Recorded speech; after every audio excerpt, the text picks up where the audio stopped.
And then, of course, the other sort of evening that we have, our Sunrise Center is the North Bay IONS chapter, and IONS stands for the International Association for Near-Death Studies. And just about once a month, every once in a while we miss, but just about once a month, usually on the first Friday, but obviously this month is the second Friday, we have somebody either come speak about their near-death experience.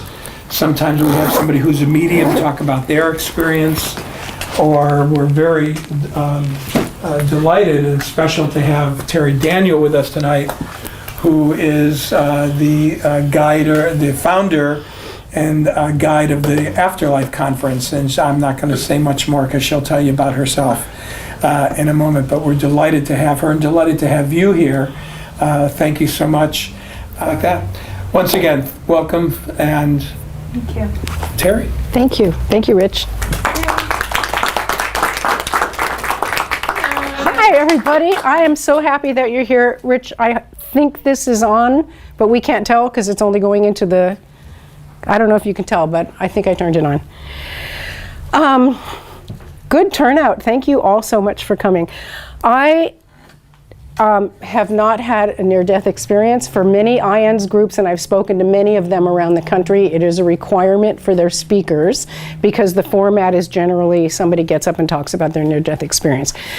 Many groups have made an exception for me and allowed me to come without that because primarily because of my work with the Afterlife Conference, and I've spent lots of time on the other side. I just wasn't clinically dead when I did it. So I've, had intense experiences with channeling and out-of-body experience.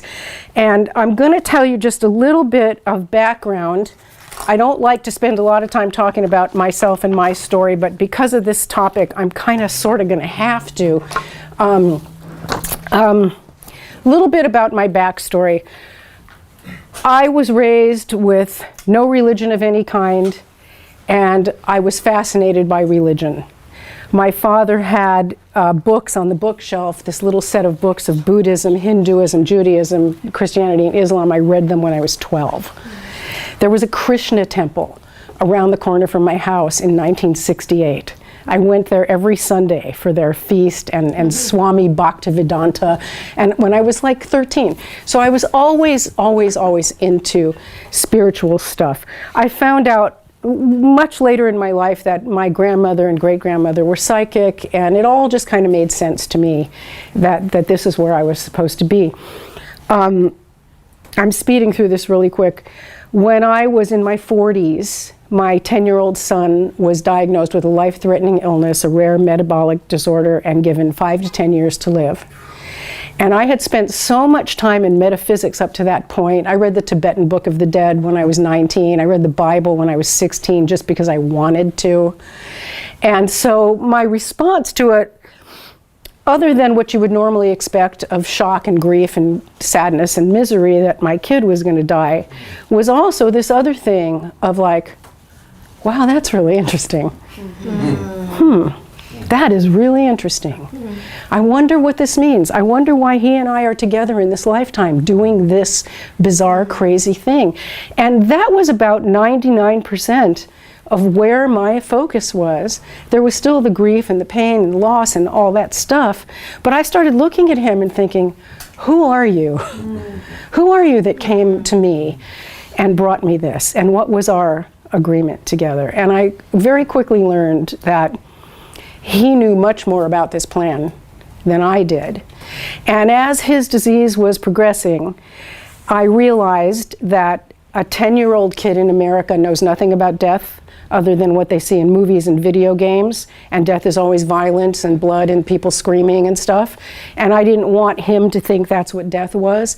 So I started getting books out of the library and the internet and finding everything I could read to him and show him about death from different perspectives, Native American and Buddhist, and you can't find many books on that for children in the library, but I did what I could. And I would read him these things, and I would lead him in guided meditations so that he would be comfortable with the idea of being out of his body. And all this time I kept thinking, hey, I'm teaching him this. This is really cool.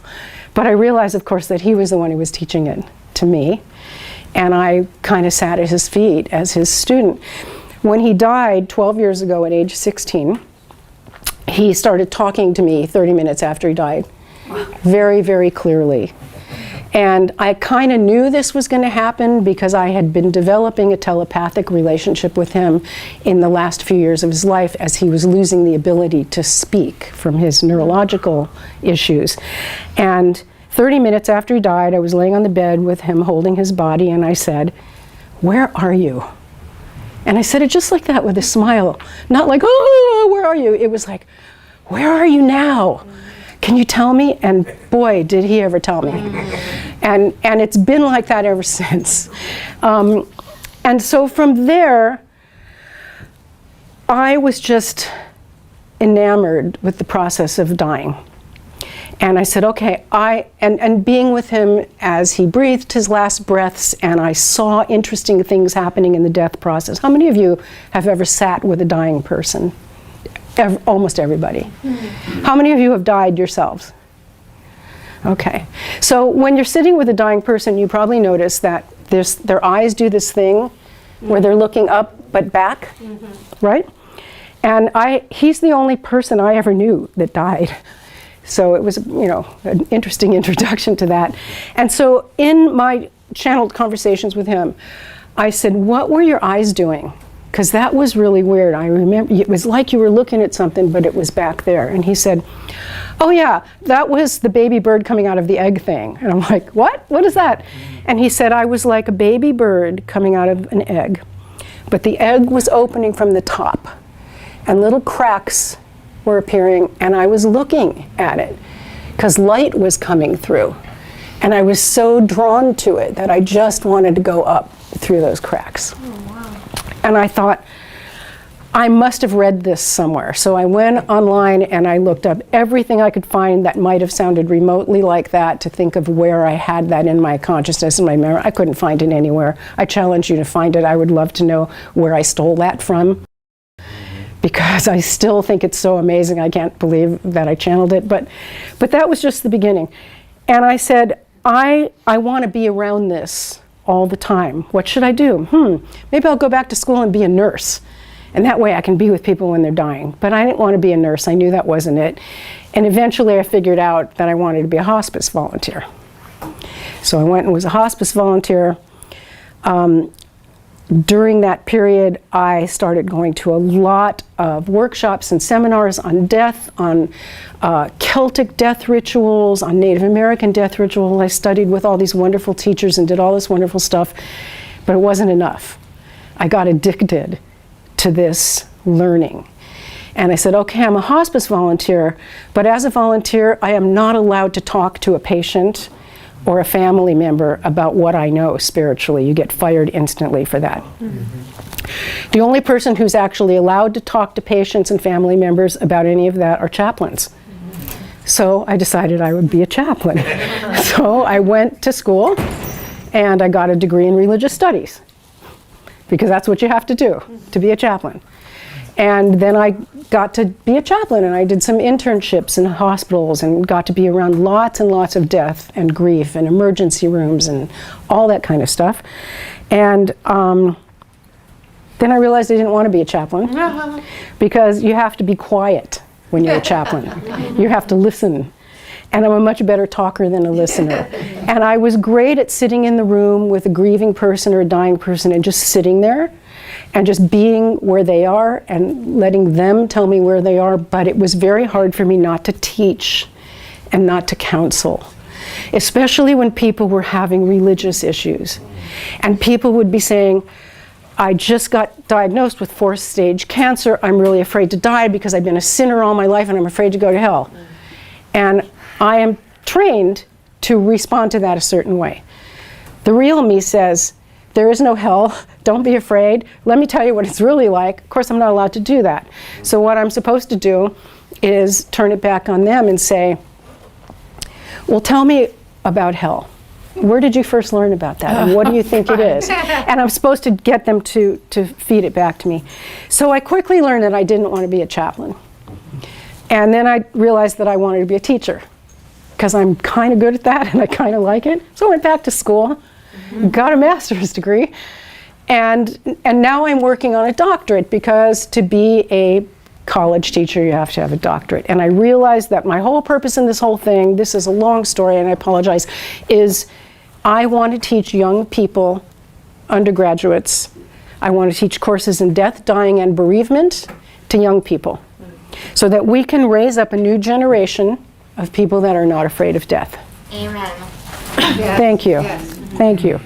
And so in order to do that, I had to go through this whole academic exercise and $130,000 in student loan debt that I haven't started paying yet. And in the middle of all of this, I realized that there was not a place where we could all get together and talk about all this stuff and share this in a public forum. And there were grief conferences where grieving people would get together and tell their stories and share their grief.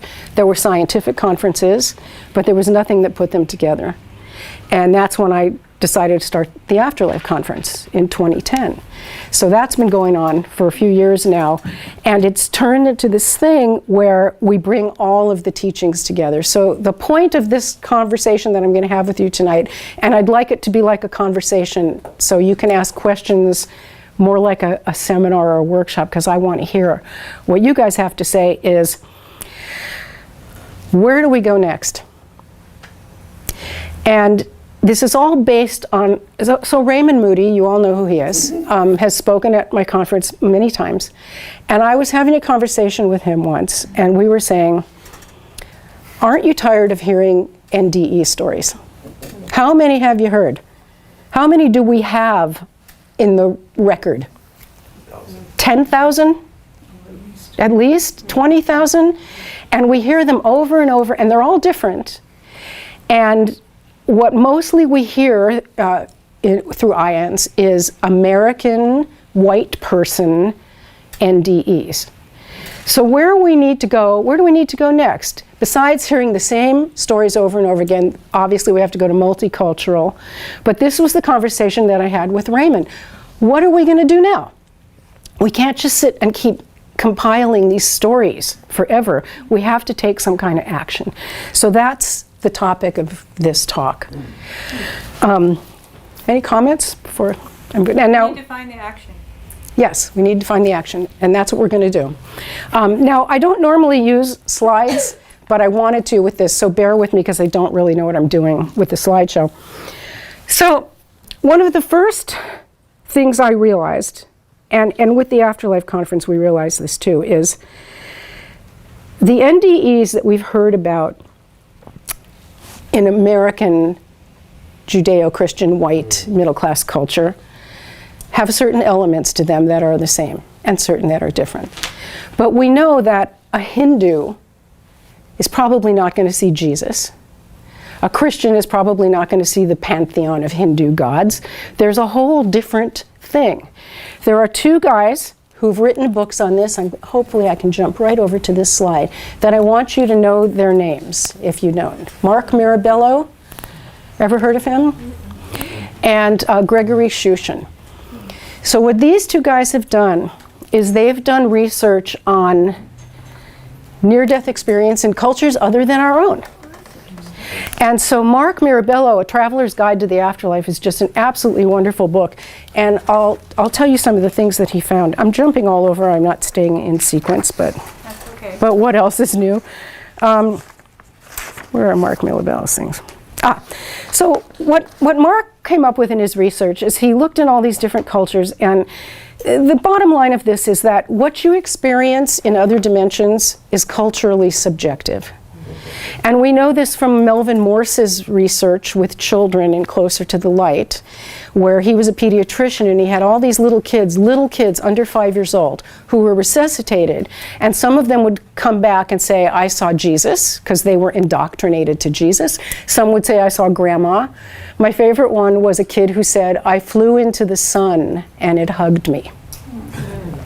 That was a kid who had no dead grandmother and no Jesus in his indoctrination. So what this new research is starting to look at, put a bookmark in that.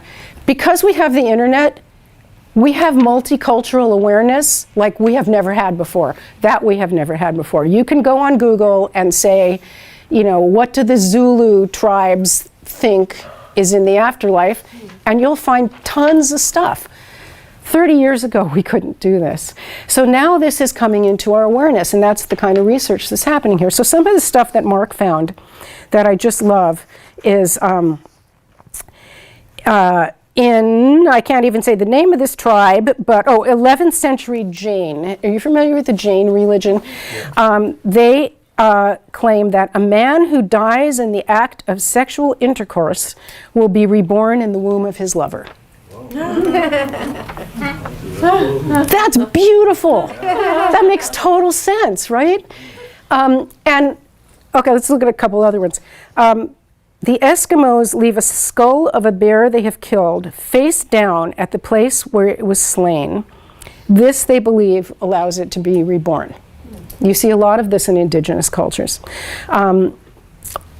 Many African tribes believe that you can be reincarnated as an animal, but the Zulus believe that only a chief can come back as a lion. So they have all these different beliefs that are different than ours. So how does this inform their near-death experiences, which they obviously have? And so what's come out of a lot of this research is, and this can go back to anything, why do the Zulus think a chief can come back as a lion? Anybody got a guess? The lion is the king of the jungle? Because somebody died and came back and saw the chief in the form of a lion, because it happened. So it's just like laws, right? You know, the reason we have laws against things is because somebody did that thing and it caused a problem, so they made a law against it. So the reason we have depictions of heaven and the afterlife is because somebody was there and came back and told the tribe, right? Somebody was resuscitated, and the Zulu guy said, hey, I went to the other world and I saw our chief and he was a lion. And they all went, oh, wow, so let's put that into our legacy. Let's build that into our cultural story. The chief will come back as a lion. It's probably happened more than once. Many people went and saw the chief as a lion. And so the stories that we have, just using biblical stories, I mean, all the stuff that we have, pearly gates and golden streets and all that stuff, somebody somewhere in the history of our culture had that experience. Went out of body, died, came back, and saw some place with pearly gates and golden streets, and had enough influence in the tribe to have that written into the record of the belief system of that tribe. That's where all of this comes from. So we right now are doing that, right? With our near-death experiences, we're writing it into the historical record of our tribe, the things that we know that are common, light, and tunnel, and ancestors, and all the things that we know. But it's really important to know how culturally influenced these are. Yeah? Yeah, just a clarification. So let's take Christ, for example. Are you saying that that's purely a subjective sort of impression that people feel because of the use of the term indoctrinated? Or do you understand Christ as some entity that may well be sustained by our collective consciousness here? I understand Christ as an expression of consciousness, but the image of Christ that people see is something very different. So, I mean, what do we see when we see Jesus? Not we in this room, but the collective we see white Jesus. Well, not necessarily. I mean, I know a Hindu, somebody really devoted to Hinduism, that said that he saw Christ as a bright light. Because he's seeing Christ consciousness, you know, and there is a Christ consciousness, absolutely. And Christ, the person, represented that for us at that time in history and is also built into the historical story. So you could see divine love or divine energy in the form of anything, you know, and Christ is a pretty popular form that everybody knows. Also, in Michael Newton's work, he speaks of their classic Western archetypal symbols like the Greek temple, the library, so on, how people experience accessing their Akashic records.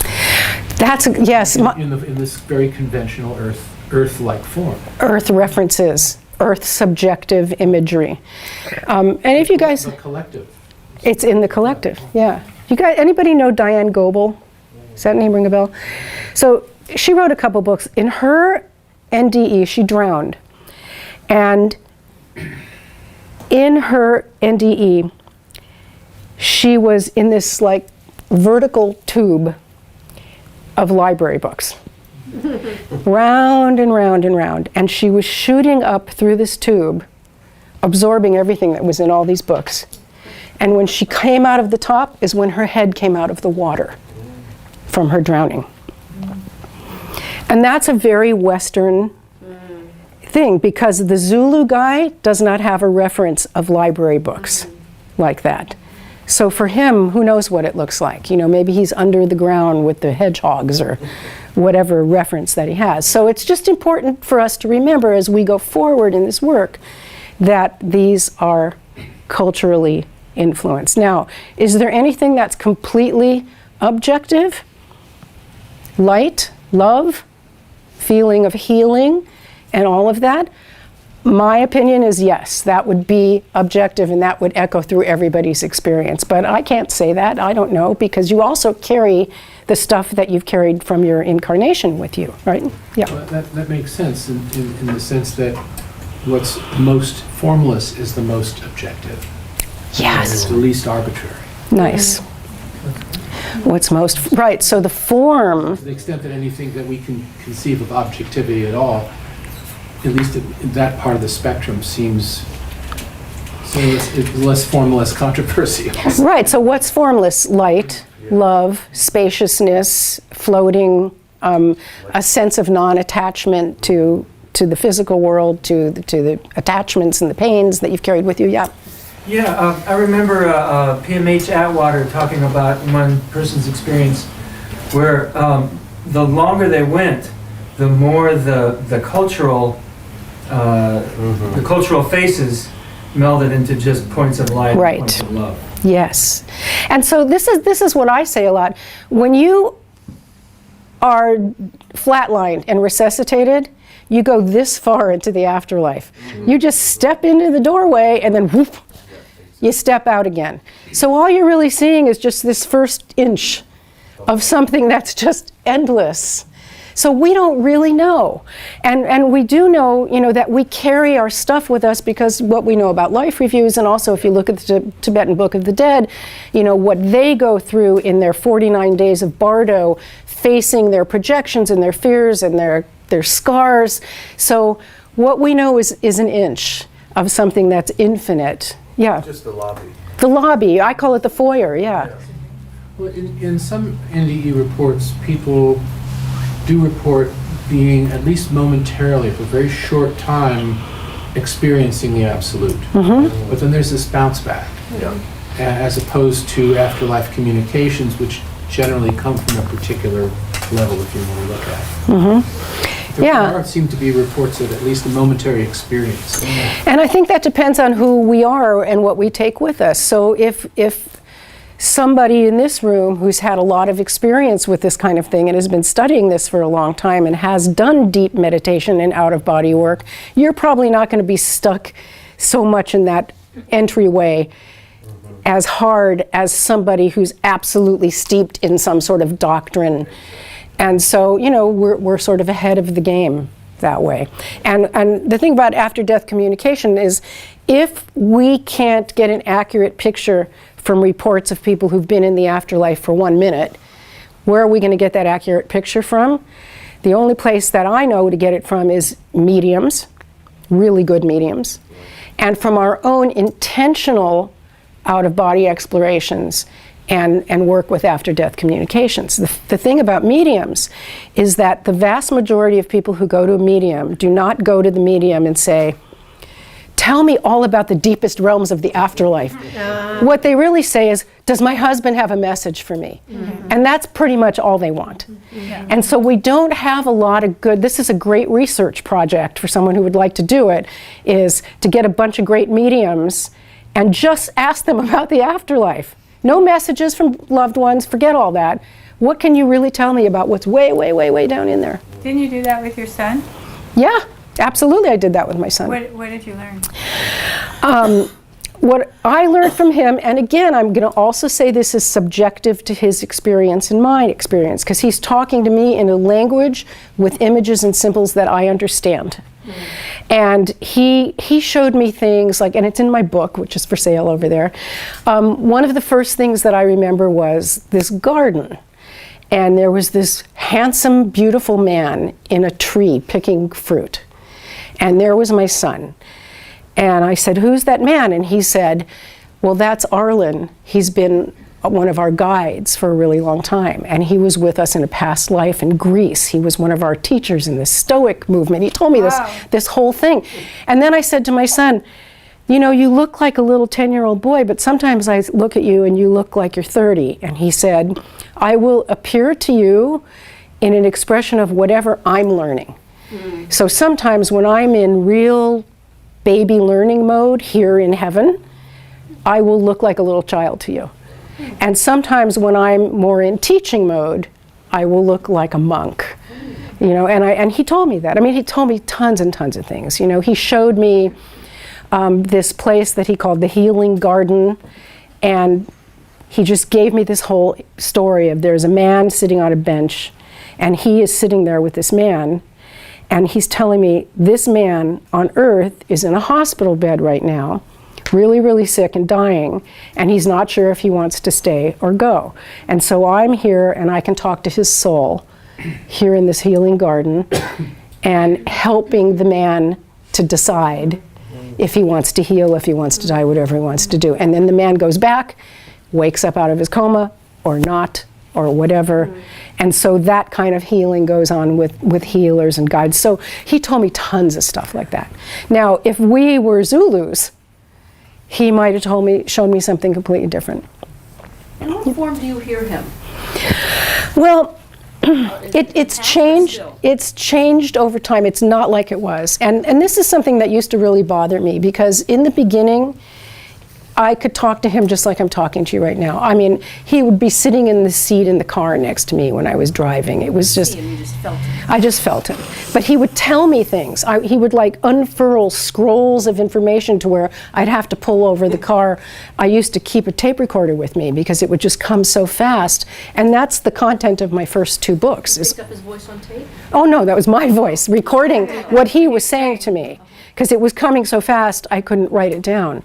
And so after about, and I just would feel him everywhere. You know, when I was a hospice volunteer, I'd see him bouncing around the bedsides of all the patients, you know, just kind of like Tigger, you know, just like, hi, hey. About the 3rd or 4th year, it started to fade away. And I got really sad because I thought, oh, I'm losing him all over again. And that was right around the time when I started going to school. So I went into total left brain intellectual life and closed down the right brain, because now I'm looking at data and writing papers and using that part of my brain. And I would say like, oh no, you know, come back. And so I talked to some of my medium friends and they said, all relationships change. Why should it be any different across dimensions? He's maturing and growing up, going on to whatever he's going to be. I'm changing. How many of you have been married for a long time? Is it the same relationship it was the first year? That's what the mediums told me. Here's another thing they told me. People ask me this all the time. Would I know if he was incarnated somewhere on Earth? And so I asked him, and he said, if both people are out of body, or disembodied, okay? I'm in heaven, you're in heaven. And I'm just gonna call it heaven because it's easier.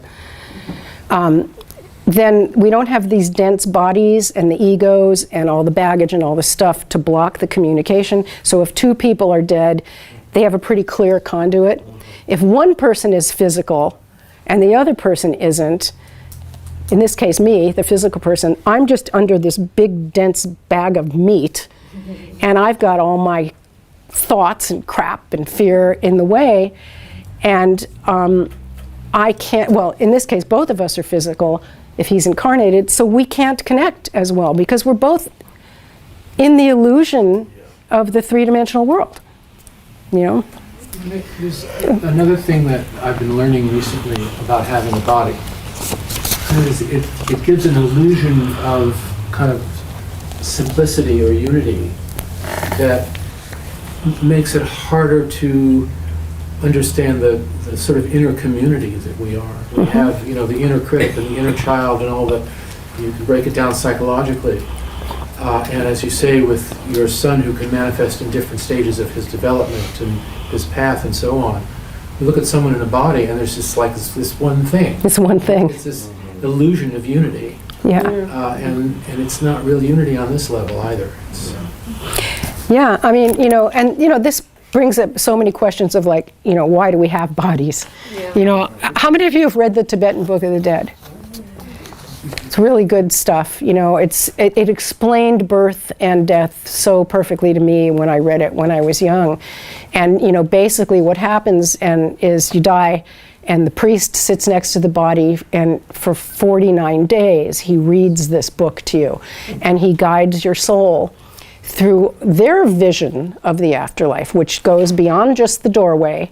49 days, I don't know why. And it's like, okay, so here you are, now you're walking in the realm of the yellow light. Don't go there. Turn left. Look over there to the white light. That's what it says. And go over there. And now you're walking along and, oh, look, here come some demons and they're tearing off your legs and they're going to eat you and devour you. Pay no attention to those demons. They're just projections of your own fears and your own stuff. And so they guide you to keep going past all those things that pull you down until the very end. The very last thing you see is you start to be attracted to the things of the earth. The wind, the beautiful grass, the beach, all the things of earth you get these visions and they start to pull you. And the biggest, strongest vision of all that pulls you the most, anybody know what it is? Chocolate.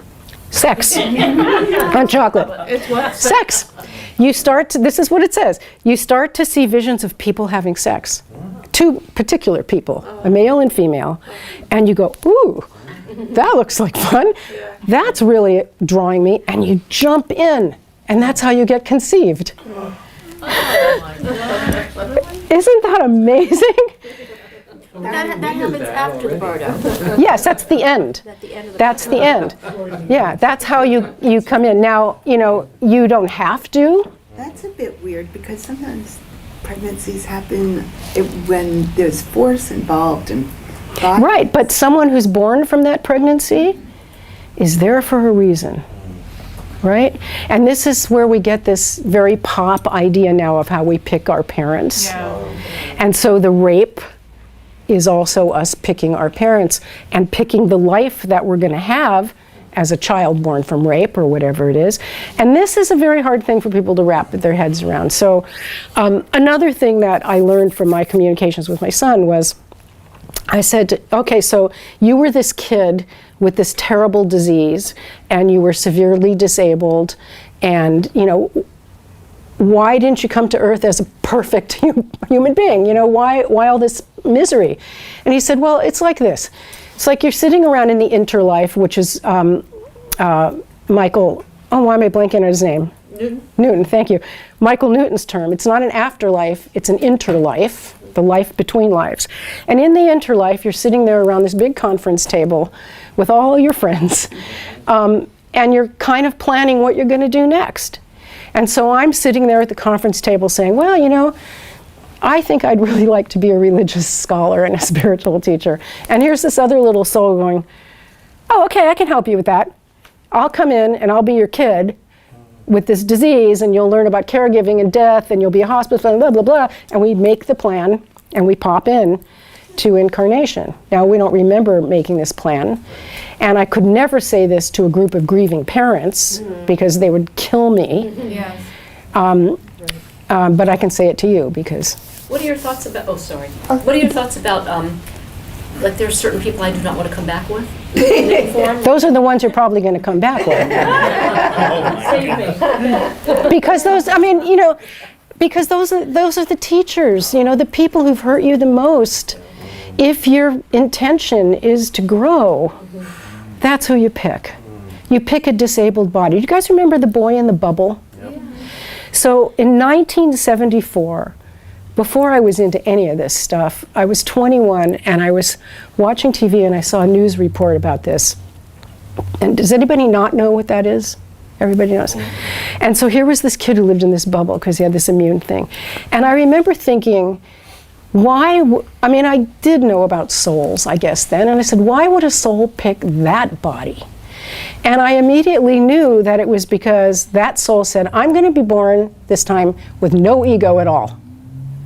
No attachments, no sexuality, no, you know, intellectual pursuits or whatever. I'm going to just pick the weirdest body that I can have so I can get over all the body stuff real fast.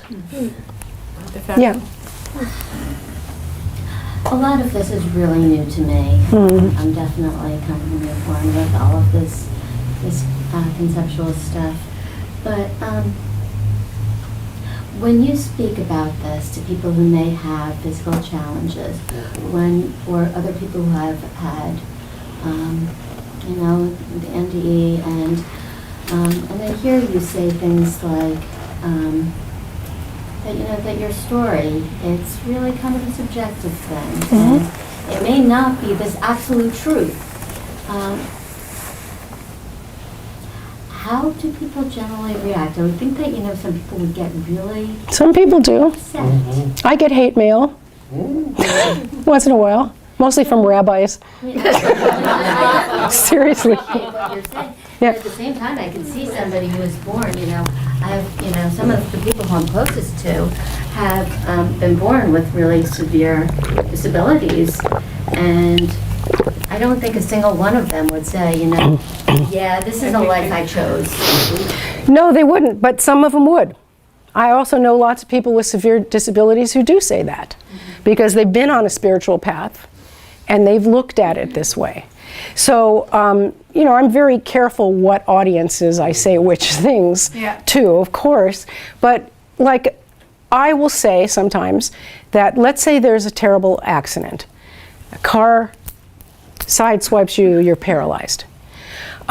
In that moment, and it's literally an intersection of experience. There's you, there's the driver, there's the witnesses, the bystanders, the paramedics, the doctors in the hospital, your family, the driver's family, this huge circle of people that are completely changed because of this one little thing that happened. And that circle just expands out forever and ever. In my way of thinking, and I'm not saying this is the absolute truth, but this makes sense to me, is there's a purpose for that. Because every single one of those people shifted and changed and contributed something different to society, or maybe not. You know, maybe they became drug addicts or killed themselves or whatever. It all goes into the soup. And if you realize that we're all just part of this soup, and it's not just about your little, here's another way to explain it. This is something my son also told me. He said it's like a kaleidoscope. So in a kaleidoscope, it looks like every piece is separate, but they're actually in a container. And everything that happens, that car crash that paralyzes you, is a little turn on the kaleidoscope. All the pieces break apart and come back together a different way. Every single thing that happens in time-space does that. A bee fertilizes a flower, you spit on the sidewalk, whatever, everything, because everything is connected within that container, and the kaleidoscope just keeps moving. And your little piece of the kaleidoscope is in there with everything else. You're not out here by yourself. And that's why I can say that. And I would never say it's the absolute truth. This is just what I have learned. Since you had a direct communication with your son, did he guide you into any specifics around specific circumstances in your life and point to the kaleidoscope and the relevance of the kaleidoscope in relationship to actual details of things occurring in your life? Nope. Since you had a tipster. Nope, he never ever would do that. And everything I've learned from channeling, from channelers, is that the guides, and my son in that sense is just another guide. They don't tell you anything specific. They don't say, yes, take that job, move to Seattle, marry that guy. They never, ever do Not that. about which direction to go, but more insights around the unfolding of things that have already occurred. Yes, I get a lot of that, but it doesn't happen before. It usually happens after. Well, so just as an example, I have been in school for 10 years because I never went to college when I was young. I started at 56 with my bachelor's degree, and now I'm just about to get a doctorate and be finished. The last 10 years of my life, which is the same 10 years that I've been channeling my son. So, well, that's actually been 12 years. But he's basically sent me to school. But he didn't say, go to this school, take this class. It wasn't like that. I just felt inspired to do that in a field that was related to death and grief. And do I feel like he's behind that? Of course. He to me, he's like the man behind the curtain in The Wizard of Oz. Yeah. So Terry, I'll give you a scenario. If you are with a Muggle type person and they have cancer and they're dealing with that, you can't tell them, no, gee, why don't you look at why you brought that on as a learning experience? No. No. Fucking kill you. No, you don't do that. So You'd never do that. yeah. There's no question. It's just not even a question. You just don't do that. All right, go take chemo then, I guess. Well, see, now you're talking about what chaplaincy and also grief counseling and trauma counseling. Like, one of the first things that you do in trauma counseling is you don't ask somebody to talk about their trauma. Yeah. The first thing you do is make them feel safe. And the second thing you do is get them to be relaxed in their body, and then the talking about the story comes much later. In chaplaincy, I was a hospital chaplain for 3 years, and I sat in conversations like that all the time. We're trained to just listen, which is why I didn't want to be a chaplain, because I would rather talk. Question? Yep. I was wondering, was there something that, I imagine our minds are so incredible, and I've had a lot of transcendental experiences, I'm sure everybody in this room, but was there something where it took you out of wondering whether you're projecting for your grief, even though you probably knew in your heart you weren't? Was there one or two things where you knew this is real? Real channeling? Yeah. I almost always knew, because it feels different. In what way? Well, I know what it feels like to talk to myself.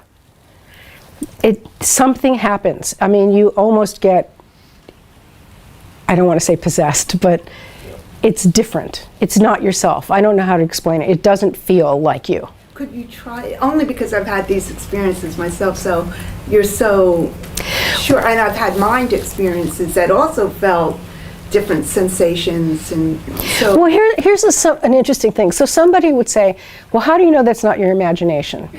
And then what I would always say is, well, what is imagination? You use your imagination to make a painting. But I also think that images for art also come from heaven, from a collective. So maybe imagination is a very limiting word.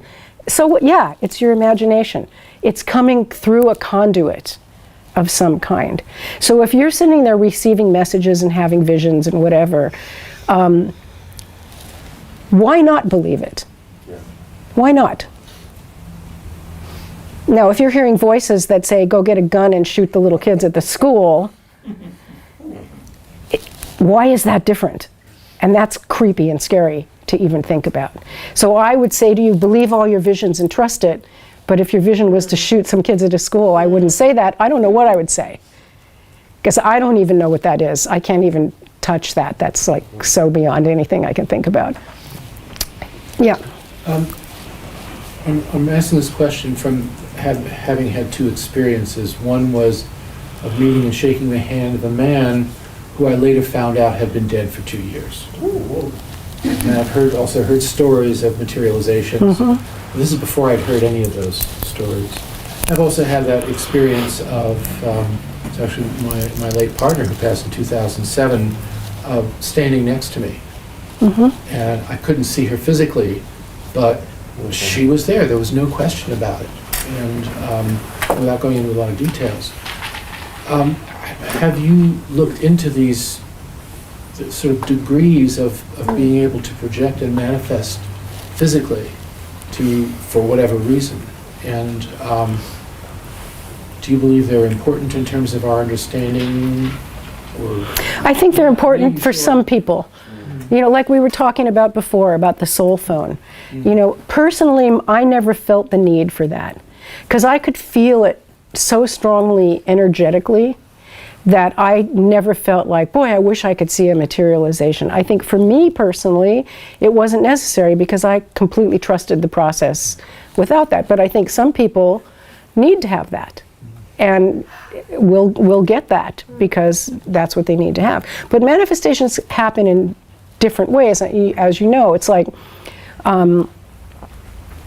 you'll hear your favorite song on the radio, or you'll see the person's favorite bird. You know, you've heard a million stories like that. Those manifestations happen. Also, you were speaking of a traffic accident. I've heard, and I'm sure that many of us who've come to the presentations here have heard stories of an accident occurs and a mysterious individual shows up, a nurse or a helper or someone, and actually makes a difference in the situation, and then they're untraceable. And they're untraceable, yeah. And I'm particularly fascinated with those, because I can't imagine what it takes for whoever that presence is to materialize, just to do this. Or maybe they're not materialized. You know, maybe they're not in physical form. In some cases, they apparently... Sometimes they are, like they do CPR or something.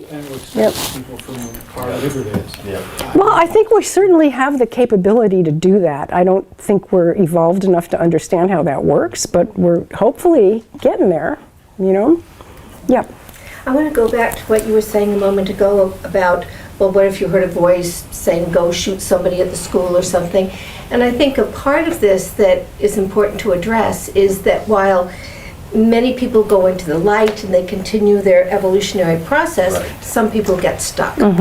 And they don't know that they're dead, or they die with great angst and continue that, and also can influence people who are alive. And maybe we could talk a little bit about that phenomenon also. You know, that's a really interesting question that we kick around at the Afterlife Conference all the time, because half of us believe that people get stuck and half of us don't. And I'm in the don't camp. Oh, okay. And that's because, and again, everything I'm saying is just my own experience and my own opinion.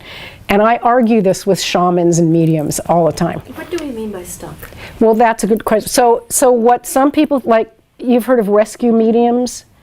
Okay, and some of the shamans do this where you'll say, like, my loved one committed suicide, or no, he died, we never found his body, everything is unresolved, or he was depressed or whatever, and I think he's not really progressing in the afterlife. Okay. Can you go find him and bring him to the light? Now, there are so many things wrong with that conversation. The first one is, I think he's not progressing in the afterlife. Really? Who are you to have such an opinion? What do you know? Well, I have these dreams about him, and he's screaming and crying, and he's lost, and okay, so that's, you know. The second part of is the medium saying, all right, I'm going to go in there and find him, and I'm going to take him to where he's supposed to be. How do you know where he's supposed to be? Maybe he is where he's supposed to be. Because the problem is we are so stuck in this sense of linear time. Okay, he's been dead for 3 years. He should be fully in the light by now. But I think that he's screaming and hiding behind a rock. And that's because you're the one who's screaming and hiding behind the rock. Because the journey of each soul at that level is none of our business. It is so totally none of our business. And so I happen to be of the school of thought of wherever they are is where they're supposed to be. And they're working on it in their own way, according to their own plan, with their own helpers. So is a stuck person hiding behind the rock the one giving the message to the guy to go shoot the kids? I don't know. I mean, I say I don't know to some questions because I just don't know. You know, but I've done processes in shamanism where you go and you look for lost people. I've done that, you know, because, you know, in the school of shamanism that I did is there's a plant world and an animal world and a stone world, and we did processes where I went and looked for somebody's grandmother, and I saw her in the plant world hiding behind the plants. And I said, oh, come on out. And she was like, oh, okay. And that was the whole thing. And it was like, well, did I really have to do that? Maybe she was okay there, you know? And so I feel weird about that. But, you know, if some of my shaman teachers were here, they would tell it completely differently. So speaking of shamanism, I would just move on to a couple of quick things. So a lot of the study that I've done is on comparative religion, and so I put a couple of these slides in just for fun, because we have this notion called sky gods. So why do we think heaven's in the sky? Why do we think God is in the sky? Because as early primitive people, life came from the sky. Rain, sun, thunder. We're laying around our campsite and looking up and we see these stars. We don't know what this is. So the sky is the source of everything. So we started to create these mythologies about gods who came from the sky. So this is an African one. These are some Norse, oh wait, how do I do this? Norse Sky Gods, you've heard of these guys. I'm just showing you a few of these. They do have six packs. Yeah, but they're very powerful, like they're thunder gods. They make life and death happen, and we place them in the sky. And what that looks like now is that.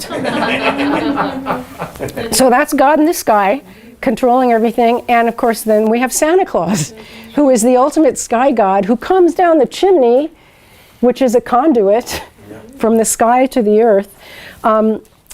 But then again, when we start to look at history and all these stories of out-of-body journeys that everybody's had, it's all through the Bible, it's all through history, all the saints and the sages in every tradition, there are these stories, and when they're describing floating out of their body, they're floating up, they're in this vast open space of light, it all looks like, kind of like, the sky. And so people have been telling these stories forever. Do you guys know the Saved by the Bell story? Does everybody know that? Saved by the Bell? Bell. You ever heard the expression Saved by the Bell? Yeah. So the way it originated, as the legend goes, I don't know if this is true, is back in the old days before they had stethoscopes, they couldn't really tell if a person was dead right away. And there are ways to tell. Like when somebody's dead, their blood stops flowing. And if you turn them over and look at their back is red. Because if they're laying down, their blood just sinks down by gravity. So there are ways to tell. But in the old days, they used to bury people alive a lot. And so they would tie a little string, if they weren't sure, they would tie a little string around their finger through the coffin up to a little bell hanging on a pole. And if the person woke up, they would ring it and all the village would come. Now, I don't know if this is true. Has anyone else ever heard this story? It's true. Is it true? I thought it came from boxing. It came from boxing? Where the bell rings and the round is over and... I think it's boxing, yeah. Well, but I think it was way before boxing. I've heard the same story that you just told. Yeah, and so what that tells us that people died and woke up again a lot. It happened enough that they came up with a system to identify it. So it's not that unusual, and that's why we have it, that's just been forever. So here's, let's see, what did I say here? So the Abrahamic trilogy is Jewish, Christian, Islam. These three religions are not very different from each other. They're all rooted in Judaism, in the first earliest Hebrew stories, which then moved into Christianity, which then moved into Islam. And they're full of channeling and OBEs. And just as example, I could quote Bible stuff forever, but I'm not going to do that. But all this stuff happened to everybody. And what happened as these religions started to get organized is, in order to control people and put them into nice little groups and make them do what you want, you have to make laws against things that make people free. And if you're not afraid of death, that's the ultimate freedom. So if you're having these experiences, you're going to have a culture of people that's not afraid of death. Well, we can't have that. Because we have to have some way to control you, so we have to tell you that death is bad and that you're going to be punished. So we start making up these doctrines and these stories about hell and punishment and all that. And that's all I wanted to say about religion. I could talk about this forever, but... Good summary. Thank you. 10 years of theology school, so I could say that. Okay, so here's what I really wanted to talk about tonight. I am jumping all over the place. This is kind of fun. So I took a class, an undergrad class called The Psychology of Religion. Really fun class. And we had this big textbook. And in this textbook, there's a section on near-death experience, and lo and behold, it talks all about Raymond Moody. So I say to my teacher, I know that guy. And the teacher goes, you do not. I'm like, yeah, I do. And I can get him to come and do a Skype into our class. And the teacher goes, wow, really? So we did that. And we had Raymond come into the class. And I got an A, of course. That's the whole reason why you did that. But one of the things that was so interesting in this class that I learned is, okay, we're going to talk about Sam Parnia's research a little bit later, but you guys know who Sam Parnia is? Okay, well, we'll get to him. But the largest NDE study that's ever been done and the most definitive was Parnia's. And among other things that he concluded is that only about 2% of people who go out of their body and have some sort of remembered experience actually remember it. And that's because resuscitation is such a terrible thing to do to a body that you get brain damage every time they do it. Because your brain dies a little bit. The clinical definition of death is not your heart stopping, it's end of brain activity. So when your brain activity is gone, you're dead. And the brain just dies, just like when you have a stroke. A little bit of your brain dies. So they bring you back and they bring you back, and you have less of a brain. And the part of the brain that tends to die when they do that is, according to Parnia, the part that holds memories. So that's why so many people who come back from resuscitation do not have any memory of where they were. 2% is what he found. The other part of this is that people will not tell the clinicians that they have this experience, because why? Nuts. Because they'll go right to a psych evaluation. Yeah. And so I thought that that was so important, talking about how we go forward and we teach this in the world. This is really important stuff. We have to find a way to make it okay for people to wake up from that resuscitation and tell their story without being sedated. So I did this little research paper. The DSM is the Diagnostic and Statistical Manual. It's a big book, and it has for therapists and doctors to use how to diagnose everything. Every symptom, you can lay a diagnosis on it so that you can give them medication and get paid from the insurance. I did this little comparison about things that happen in NDEs and how it corresponds with diagnosis in the DSM. It's fascinating. So here's something that happens in NDE. The DSM calls this Depersonalization Disorder, a sense of split self with one part observing and another participating. So you tell your doctor at the hospital that you were out of your body, he goes to the DSM and he looks and he finds that. Next one, enhanced cognitive, can you read this? Okay, so these are things we experience when we're out of body. And of course this corresponds with delusions of grandiosity because the experience speaks of an important discovery of great insight. Oh my goodness, insight is such a terrible thing. It's insane, you're crazy if you have insight. So this is why people don't know this, but the doctors know this. Okay, here's another one. This is exactly what happens in your NDEs, and this is how it's diagnosed in the DSM. Clearly implausible and not understandable to same culture peers, and do not derive from ordinary life experience. So that means that your peer in your same culture does not understand what all this stuff is, and therefore it puts you in the category of mentally deranged.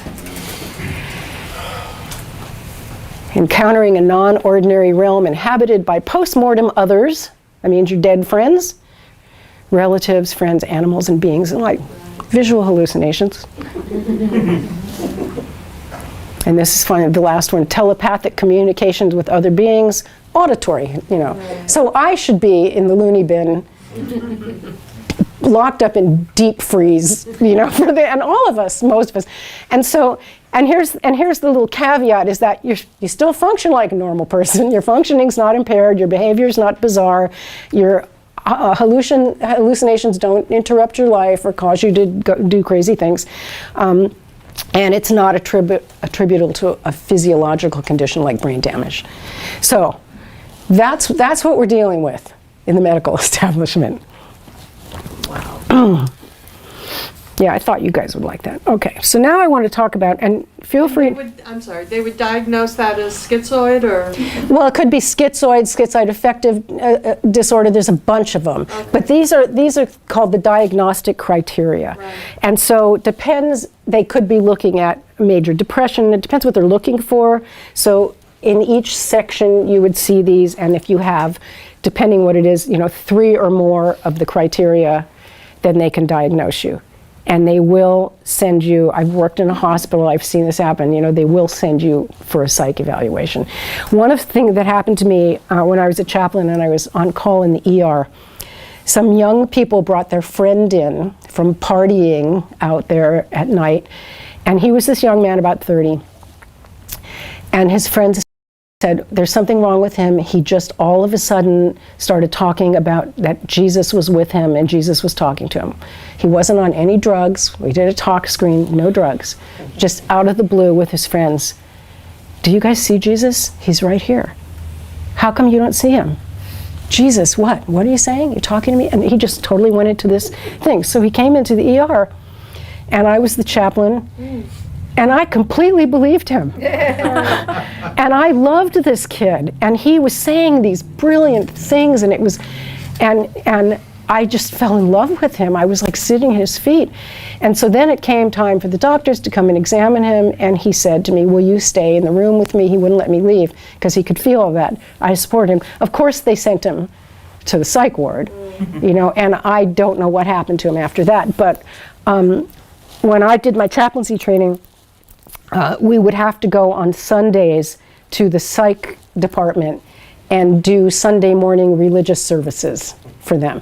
That was my favorite thing to do because they were so out there and they got it, and so I would, and most of the chaplains would do like regular Christian services. I would come in there and I would do guided meditations and I would do all this kind of stuff, and they loved it because they were already there.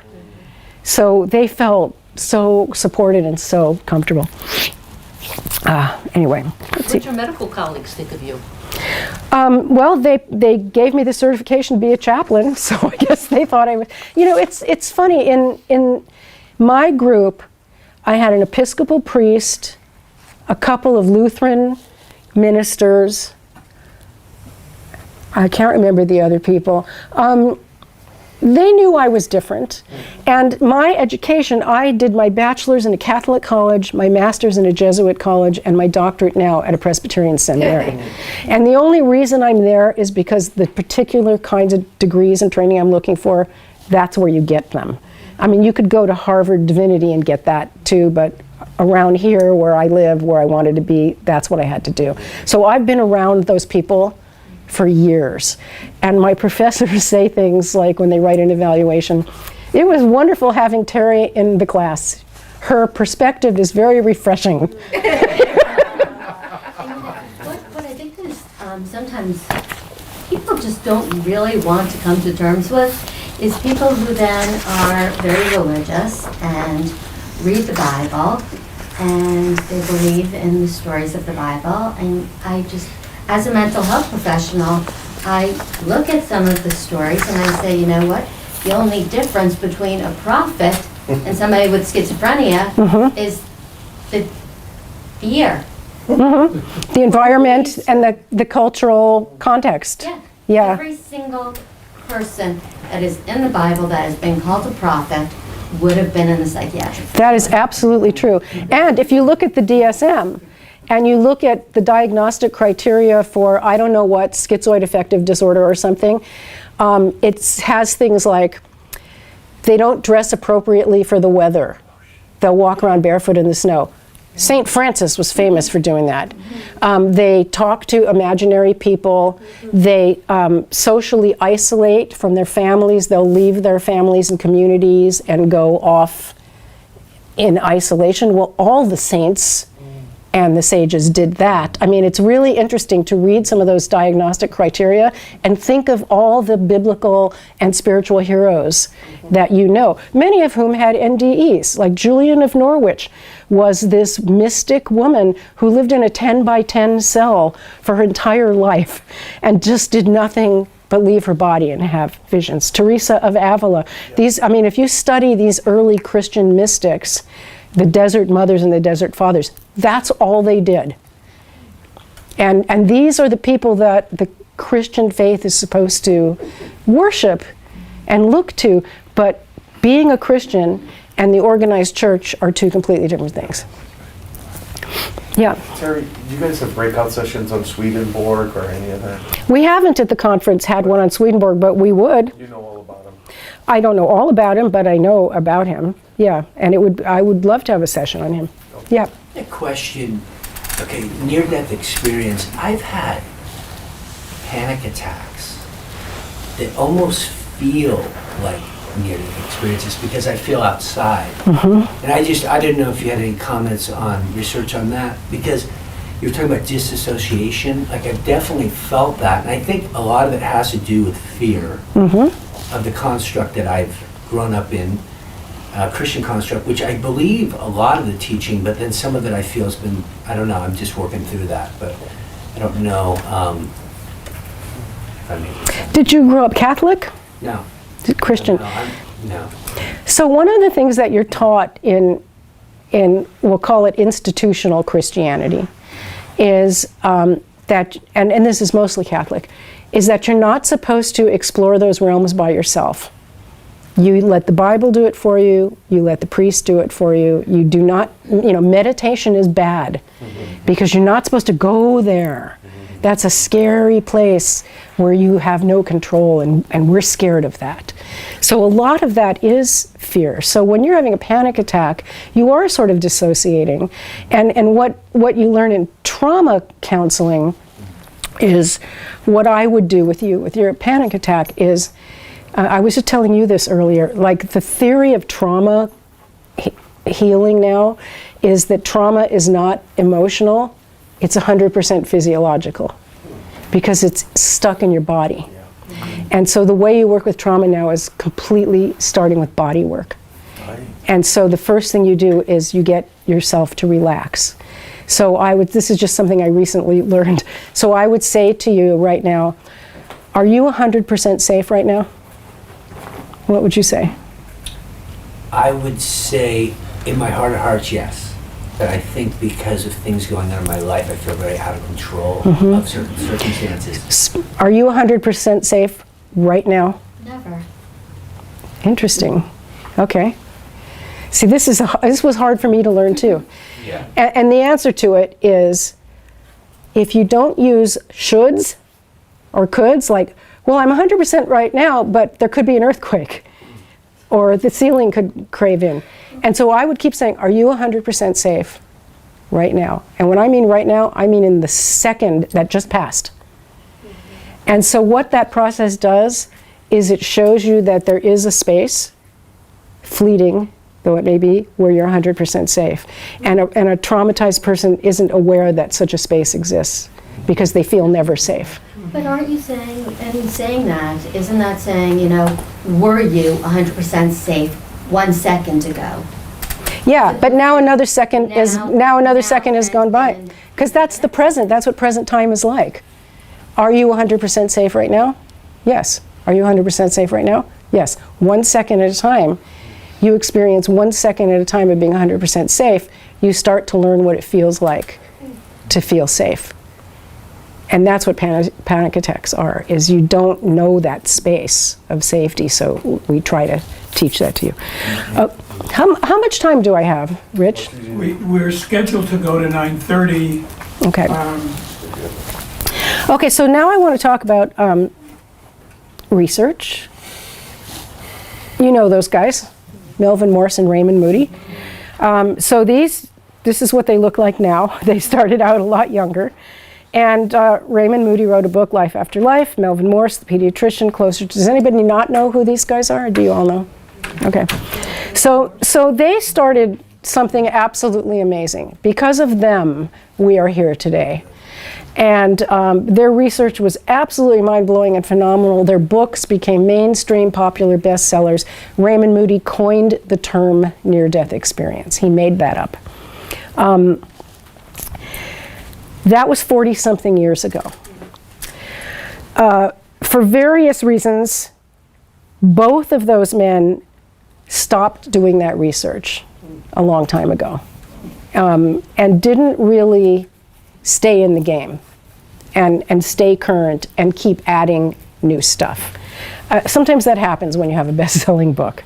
And so what I want to show you now, back to the question of where do we go from here, is what new research is happening now and names that you should be aware of. So there's this guy. Anybody ever heard of him? Go to Google and Google him, his TED Talk. Yeah, that's nice. Yeah. He's been at our conference twice. He's a dear friend of the conference. He's a hospice physician, and he's doing research on the dreams and deathbed visions of the dying. And he's an absolutely mainstream dude who noticed that as people were dying, they were seeing their grandmother and Jesus, and you probably heard that a lot of dying people, when they're laying in their bed, their arms go up. Do you know about that? Yep. Because they're reaching for someone who's reaching down for them. It's very, very common. And of course, the medical establishment just gives them more drugs and dismisses. When my father, my stepfather, had really advanced Alzheimer's, he said once to my mother, "There are leaves falling from the ceiling, and each one has a face on them." And she told me that, and I'm like, wow! It's his guides and his ancestors. You know, they're coming. I was so excited. She called the doctor and said, "He's hallucinating," you know, and they tried to shut it down. And so what this guy is doing is trying to wake that up. So check out his TED Talk, if you can. These guys, you probably know who they are. So these are their two big pieces of research: children's past lives and, of course, near-death experience. They're at the University of West Virginia. Yeah. Are they at West It's Virginia? Virginia. It's Virginia. Oh, it is Virginia. Big difference. Oh my gosh, you're right. Can I edit this right here? No, oops, I can't. Okay, let's back up. Okay, yes, you're right. Sorry about that. Okay, so, you know, Google them, read their stuff. It's great. Okay, these are the guys we were talking about earlier. They're working on psychedelic therapy to relieve death anxiety. And Brian's going to be speaking at our conference this year. So they're giving psilocybin to cancer patients and letting them have an experience of being out of body in this beautiful, peaceful place, and they're not afraid to die anymore. You probably know this guy, Stuart Hammer. Anybody know him? So he's at the university. Now this guy is a trip. He was at our conference once. He is so brilliant and so scientific, you can't understand one word that he says. And he's an anesthesiologist. So his thing is like, where do people go when they're under anesthesia? What a perfect guy to study that. And he calls it quantum mechanical general relativity approaches to consciousness, molecular mechanical, and he has developed, like, in anesthesia, and I don't have enough medical knowledge to explain this, but there's like charts of levels of unconsciousness that you go to. So he has a chart that goes like 50 levels below that, where that he's trying to identify where your consciousness goes. So is he graphically representing this as a descent or an ascent? That's a really good question. And I've seen his chart, but it was a long time ago and I can't remember. But I think it was probably a descent because he's working with medical. And you're starting with normal, right? And you are going down, and if you're an anesthesiologist, you are going into what he would call unconscious. But when you go down that track far enough, you're actually becoming more and more conscious, right? And something that you learn in hospice work with dying people is when the person's in the bed and they're actively dying, and you walk in there and they look like they're unconscious, they're more conscious than they've ever been. And what people don't understand, and the nurses understand this, and we try to tell people this, like when your loved one is in hospice and there's a stage of dying where you can visit and you can say, I love you, and it's okay to go, and all that stuff. But you get to a certain stage where you want to leave them alone because they are out there, outside of their body, and they're having a very, very busy and important experience out there, and you don't want to walk in and shake them and go, hi, Dad, Uncle Bill is here. You want to say hi? Come on, Uncle Bill. You just don't do that. That's like being pulled back in from a near-death experience, right? So that's the kind of, so, you know, they're in highest consciousness when that's happening. And that's, I think, the kind of stuff that Stuart Hammer offers. Do not disturb sign. Well, they do. But, you know, my son's hospice nurse, who I'm still really good friends with, who's a supporter of the conference now, she actually gives us donations because she loves the conference so much. She said that when someone's dying and you have all the people visiting, it's like being a guest of honor at the party and you don't want to be the first to leave. And the dying person will stay there and will keep coming back into their body and keep waking up because that's what you've done all your life. When people come to visit, you have to talk to them and be a host. And so it's like the worst thing that you can do. But, you know, again, how do we educate the public to learn this, to learn to be respectful of dying? You know, we're taught how to behave as children, how to be quiet in a library and how to say please and thank you. Nobody teaches us anything about how to be around death, especially in this culture where death is medicalized and sanitized.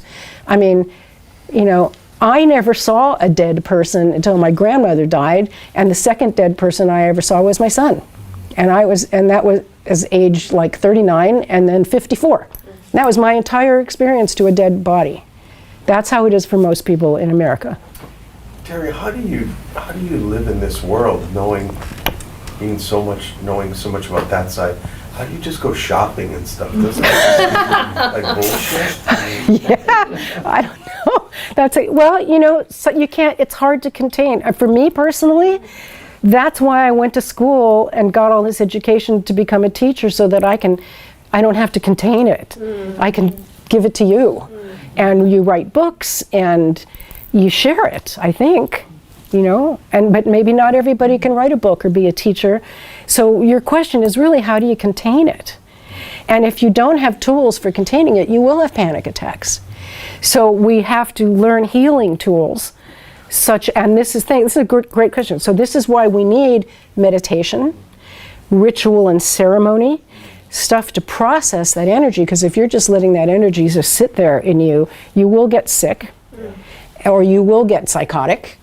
And so one of the things that we all have to learn and teach is tools for managing that energy. For me personally, my big thing is ceremony, you know, which is, every culture knows this. This is why what do we have? We have a funeral. It's a real nothing of a ceremony for most people. But real meaningful ceremony, like if you're having angst, if you're having really intense grief or panic attack, that's what the shamans do. You take a stone, you go, blow really hard into it, several times. Now all your energy's in the stone. While you are in the process of blowing into that stone, you can't be blowing into that stone and being in angst at the same time. They can't exist in the same space. Now the stone is carrying it for you. Big, heavy thing. Stone's been here for a billion years. Take it outside, bury it in the earth. Give it to Mother Earth, let her hold it for you. Just the symbolic act of transferring the energy to something bigger than you to hold it for you is enough to relieve some of that discomfort. So next time you go to the grocery store and you feel like an alien, you do body work. Just simple breathing into your abdomen and grounding. Once you open this Pandora's box, there's no going back to the Muggle world. No, there is not. It's impossible. We're stuck here now. You're like stuffing a butterfly back in the cocoon. Try it. Yeah, you're right. I love that you use Muggle. I haven't used that word in years. It's great. Yeah. And this is a very good question. Thank you. And it's something I deal with as well. And I find that as long as a part of me can stay present just with my professional responsibilities, just doing day-to-day stuff, that just trying to do that as well as can be done is really, for me anyway, it really works to keep me balanced. I know it's not the whole thing, God knows, but it's part of the whole thing. Yeah.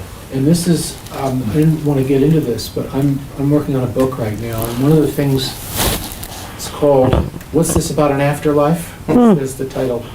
And one of the first chapters, I'm trying to define reality. And without going into the stages of it, I'm saying basically that there's no definitive definition, but there's a good working definition that works for me. And his reality is anything that has consequences. Anything that can give rise to anything. And at the bottom of that is that everything is real. That illusions are real if they have consequences. We deal with them all the time. We deal at every level of reality. There's also a level of illusion. And this, and again, this is something that's for me. If I include the Muggle universe, if you want to put it that way, in the package of reality, that helps me to be less split or less dual about it. It's like there's a part of me that's no longer judging it. Right, because they're in the kaleidoscope too. Exactly. Yeah. So it's one thing to be able to see and appreciate the various levels, if you want to put it that way, but to remove the value judgment from it is something that works for me, and it helps me, focus on my everyday life. Yeah, and to realize that everybody is where they are on their path, and who are we to judge somebody else's path? And boy, that's really. Try going to a Jesuit university and a Presbyterian seminary to work on that judgment stuff. It's really, really hard. I was going to say that I heard a definition of reality recently that I really liked, and I wish I could remember the whole thing, but it was something like, reality is just what everybody agrees on. That's one. Yeah. That's an easy definition. We can say it's consensus, and it's consensus all the way down or all the way up. You want to look at that way. But it's not. Realities in the. But it's so subjective because if the people in the church next door do not have the same reality that the people in this room have. And do the people in this room? I mean, we can both agree there's a computer over there. I have no idea how you perceive it. What? Even technically, physically, I have no idea how you see it. Nor do I have any idea of the associations and the meaning. Well, and we're all of like mind, we assume, in this room. We have something that is bonding us, but each one of us sees it a little bit differently. And there are no absolute rules. There are no ions doctrines. I don't think there are there? Except maybe there are other worlds besides the physical. I mean, that would be it. And we all agree on that. Yeah. Well, now there's 3 or 4 different things I was going to say. One of the things that concerns me is that a lot of times other people's perception of reality puts in peril the planet. Puts in peril the sanity of the person who's being diagnosed as crazy when they're actually seeing their grandmother.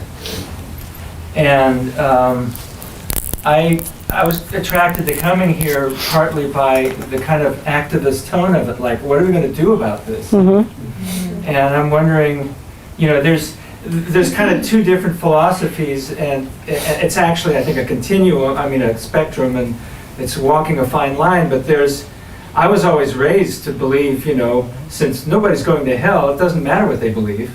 I was raised in a spiritualist family. But now I'm beginning to realize that it actually does matter to life here on Earth. Yeah. Not that everybody believes like me, but that we're not just going along with throwing out evidence, that we're actually all searching for the truth instead of calling people crazy or calling people of the devil.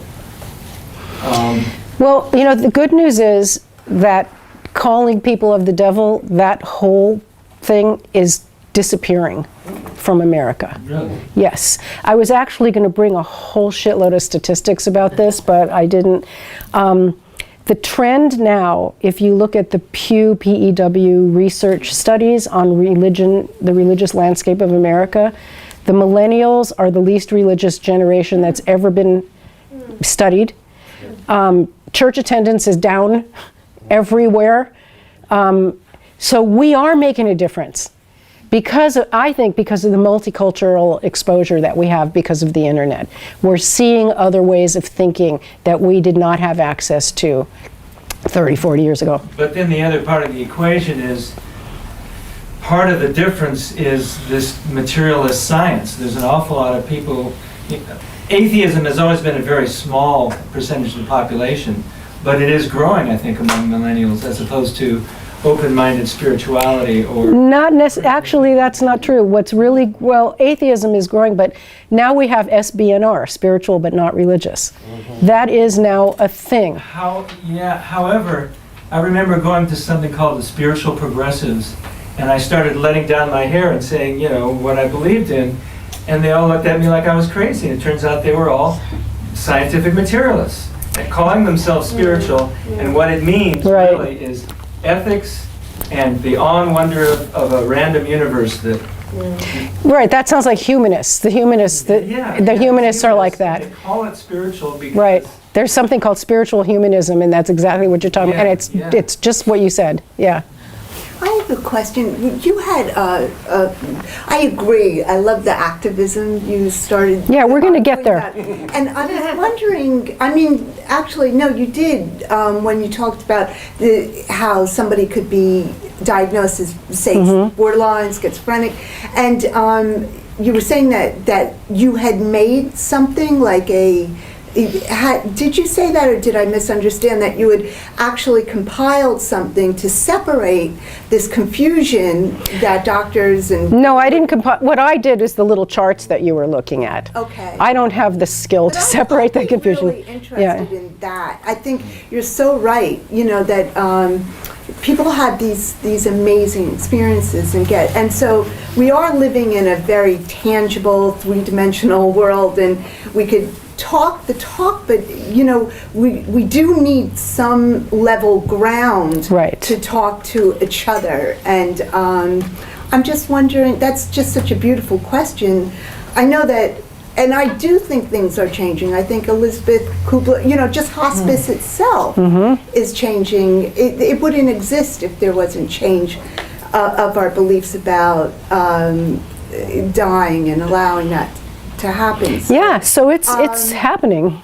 But I'd be really interested in anybody in this room or anything that you know of, to sort of educate the medical profession to understanding and I know the after effects of an NDE, it's actually being compiled. The differences, for instance, people remember it. They never forget. 40 years later, they tend to have better lives. They don't get depressed. So there's a very definite list that doctors are open to, or medical professionals, I should say. Some of them. Some of them. But it's quite benign. Well, that's what IONS is doing. IONS is the keeper of that information. And thank goodness for that, Yay, IONS for that. All these movements, but it would be interesting to see something. Well, one of the things that I want to talk about too, let me just skip over this. Okay, Pim Van Lamo, you probably know who he is. Here's some other guys who did some pretty cool stuff. Robert Monroe. I just threw them all in here just because I wanted to have a compilation of them. Kenneth Ring, he did, he's the guy who did the study that showed that blind people can see in their NDEs. That's the most amazing thing in the whole world. So I wanted to get to this guy, Sam Parnia. So this is the guy you want to know. Go Google NPR interview with Sam Parnia, Erasing Death is the name of the book. It's the best interview you'll ever hear about NDEs. Absolutely amazing. So this guy's a New York University professor, School of Medicine. To me, he's the new Raymond Moody. His research, I get so excited when I talk about this. This is a perfect thing. Okay, so his big research is called the AWARE Project, meaning awareness during resuscitation. He was in this big hospital, and see these little ceiling tiles right here? Okay, so all the hospital ceilings were like this. And in his study, he would take not one of the tiles from the ceiling, but he'd go into the storage room or whatever and get a tile. And this was his study. He did this hundreds, and he got all these tiles, and he put a picture on them, like a picture of a cow. And he would suspend them on little wires from the ceiling, from the other tiles. So if this was the ICU, you'd have like 20 of these little tiles hanging below the ceiling. And each one would have a picture. Do you guys know about this study? Each one would have a picture on it. Facing up. Facing up. So the only way you could see it is if you were up there. That was how he did his study. And he had them for like a year and a half in the ICU, in the emergency room, and wherever people died. And people would report when they were dead, I saw a cow. And sure enough, he was in the room where the cow picture was. That is how he started his work. That's great. So easy. It's so easy. It's just, and he proved a lot of stuff. And what he came up with two things. He's now coined the term resuscitation medicine. So instead of us calling it near-death studies, near-death awareness, which sounds real woo-woo and scares people away, it's called resuscitation medicine now. We have a medical term for it. You rebranded it. He rebranded it, but he made it a brand that the mainstream people can hear. And you know, not that we want to give up the term near-death experience because it means a lot to us, but hey, I'll go with this. And what do you do? Oh, I'm in the field of resuscitation medicine. Well, what is that? Oh, well, that means when people flat, oh yeah, I've heard of that. Isn't that? And so now we're getting into the conversation in the mainstream. The other thing he did is he said, we're not going to call it near-death experience anymore. We're going to call it after-death experience, because you're actually dead. Such a simple thing. Again, rebranding. So that's where the new language is going, and that's how we're getting into the mainstream, is with guys like this. I have invited this guy to speak at the Afterlife Conference every single year, but he doesn't respond, which makes me really sad. But that's because I'm not sure. Okay, these are his two books. You should come. Yeah, I never can figure. I know other people who've also tried to reach him. He's behind a big firewall of some kind. You know, either that or he doesn't like the Afterlife Conference. You know. So we've looked at all these pictures of these people. What do you notice about all the faces that we've just looked at? White men. White men. Now, I'm not saying there aren't women in this field. There are. You know, we have Pam Reynolds and Mary Neal. There's lots of women out there talking about this, but they're not doing research at this level. And so let's talk activism now. This is what we need. And this is where I'm going to start getting into this whole diversity thing of where we need to go next. They're white and they're men. Even the women that we have in this field are white and old. We're dead. Are dead. And one of the things that's really bothered me about the Afterlife Conference, which we're now in our 9th year, is it's almost all white people. And the speakers. You know, I comb through this research, I look for these leaders in the field, all white, all white. And this year, finally, thanks to a mentor of mine who is black, who's been teaching me about how to make diversity happen, he's taught me things like he wants me to go and do one of my grief workshops at Hunter's Point, where he has a lot of church people there, and it's a really bad black neighborhood in San Francisco. And he said, but you can't go there yourself. Not because it's dangerous, but the people won't talk to you. So I have to go with you. He's black. You need a trust agent. And I'm like, oh, what a cool term. So you're going to be my trust agent, and you're going to go to Hunter's Point with me, and if you're there, the people will listen to me? And he said, yes. Because in the black church, and it's actually called the Black Church, which is all the different denominations, they are extremely into spiritism. They talk to spirits, they talk to ancestors, they do seances. The after-death communication is like no big deal to them. It's like grandma did it, it's just part of their life. Why aren't they in this room? Why aren't they at the Afterlife Conference? What is this big gap we have between us and it's race? And so that's a really big issue. I would like to see us all work on. I can't tell you exactly how to do it. I know how I can do it in little small ways. So at this year's Afterlife Conference, thanks to my friend Floyd, I actually have 3 black presenters, which I've never had before. And it's made me come face to face with my own sense of separation, and you could call it racism. Not that I feel like I'm a racist, but I don't have a lot of people of color in my life because I live in a white neighborhood and I go to, well, my school is very diverse.